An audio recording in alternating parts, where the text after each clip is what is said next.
And some of us get overwhelmed, and why wouldn't we, when people just talk about all the changes we need to have in our life. And you and I can't change everything. We don't have the emotional stamina, we don't have the physical stamina, we don't have the mental stamina to change everything in our life all at once. But intentional living says, no. Be intentional. Pick out the one thing you want to change first. And start right there. I promise you this works. Just take one thing. Last year I just took one thing, my health. I said, John, you're 68 then. I'm 69 now. And you want to have another 15 to 20 year run. So how are we going to do this? Well, we're going to do this. We're going to have to get intentional about the health. And all year I just worked on health. Just worked on it. Just said, okay, let's get healthy.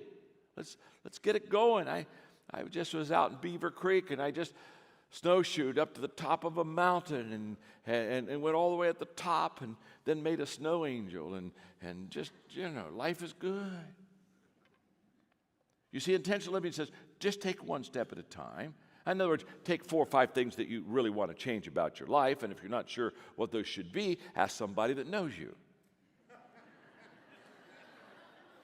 They'll be glad to help. They'll say, oh my God, you're limiting me to 5? Oh, that's a little disappointing. Wow. And you take that step, whatever it is, and you begin to be deliberate, you begin to be consistent, you begin to be willful in that area. In fact, I can promise you, I'm going to even break it down for you. I'm going to break down some things I would encourage you to be intentional in. So let me I can't get them all in this session, but we got 2 sessions, okay? So let me take you as far as I can. You're really good, by the way. You're just so receptive, and the person on your left is even doing a little better. I mean, they're not totally there, but I've seen a marked improvement since you've taken interest in them. And since you've offered to help them, I can see they're doing better. They're doing a little bit better. But let me just share with you. I don't know. In this session, I may want to do 1, maybe 2. But let me tell you one area you want to become intentional in, and that is in the area of your personal growth. You really want to get intentional on your self-development. You see, the only guarantee that tomorrow will get better is that you get better today. You don't get better while you sleep. So the only guarantee that tomorrow gets better is that you get better today. And I just want you to be very intentional in your growth. I was in my 20s when Kurt Kampmeyer sat beside me at a breakfast at the Holiday Inn in Lancaster, Ohio, and he looked at me and said, John, what is your plan for growth? I didn't have one. Didn't know I was supposed to have one. Nobody ever asked me that question. Nobody ever said, John, you're supposed to have a plan for growth. And because I was a young leader, I was embarrassed, and so I tried to give him answers. Of course, there were no answers. I had no plan for growth, so I was like a plane circling a field trying to come in for a landing. I just kind of going around and around in my conversation for about 10, 12 minutes, and finally I realized I wasn't going anywhere. I just shut up and landed the plane.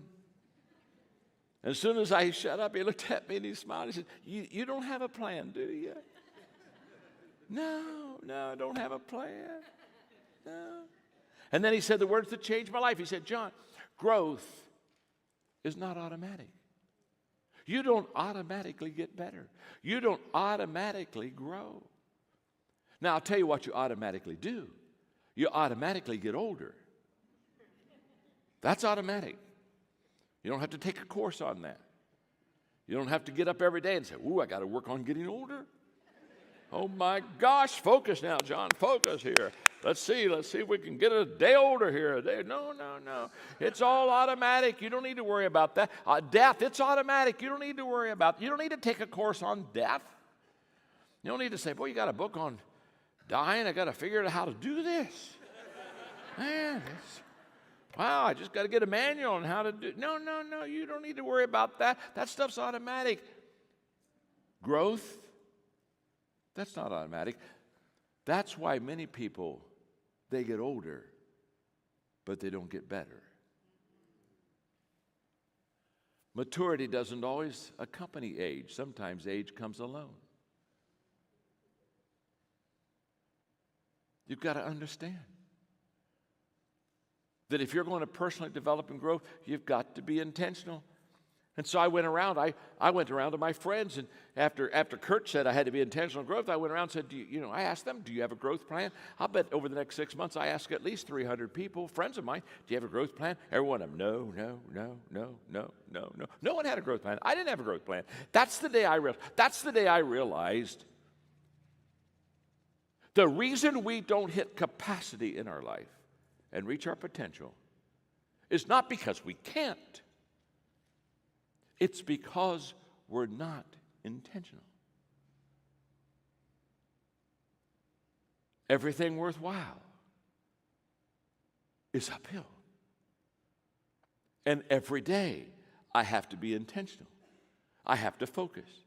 I have to think. I have to do things that will get me uphill.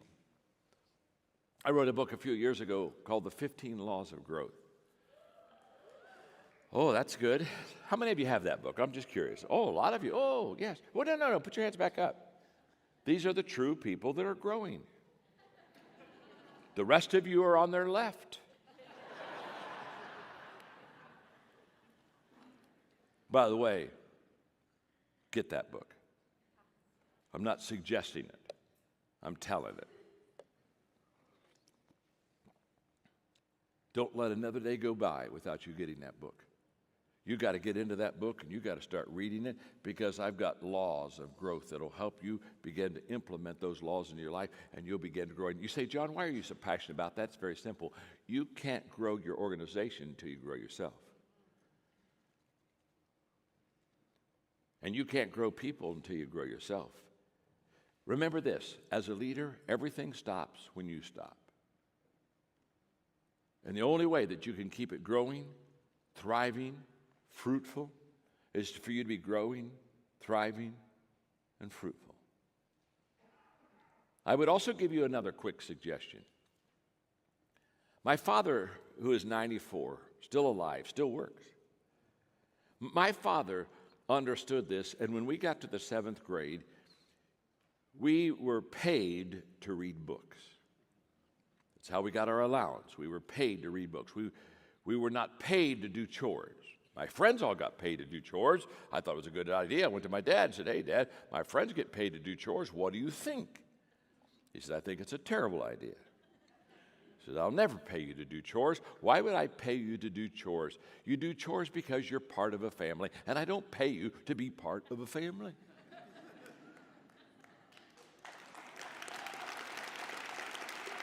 In fact, he said, by the time that you were born, you already owed your mother for 9 months of room and board. So shut up and take out the garbage. And by the way, why would I pay you to take out the garbage? Why would I put my money value on taking out the garbage unless I wanted you to grow up and be a garbage man? He said, my value is in books, good reading. He picked out the books. Whatever he bought the book for is what he paid us to read it. We were required to read 30 minutes every day, and every night at the dinner table, guess what we talked about? What we were reading, what we were learning. Changed my life. I'm the middle child. My older brother, by the time he graduated from college, he was already a millionaire. By the time I was 29, I had the 10th largest nonprofit congregation in America. By the time my sister was 27, she ran a hospital. Life's not complicated. Why? Because my father, by the way, was a college president, never expected or thought that education was going to take and give me the stuff I needed to be successful. He put the right books in my life, planted the right seeds in my life. I was reading Success magazine going to Brazil a few years ago, and it had the 25 most important books to read if you want to be successful in life. I thought, oh, what an interesting article. And I read that article, and it had the book and it had 3 or 4 paragraphs, the next book 3 or 4 paragraphs. And at the end, I thought, man, I know all these books. And then I thought, I wonder how many of these books I read by the time I graduated from high school. I went back and counted. Of the 25 books, 25 most important books to be successful in life. Of those 25 books, I had read 19 by the time I graduated from high school. Oh, by the way, the only reason I hadn't read the other 6, they hadn't been written yet. Yeah. I want to tell you right now, go home and start paying your kids an allowance to read books. I do that now. I do it with my kids, I do it with my grandchildren. My grandchildren keep what they call a Papa list. Yeah, Papa list. They call me Papa. They call Margaret Mimi. Margaret picks the names.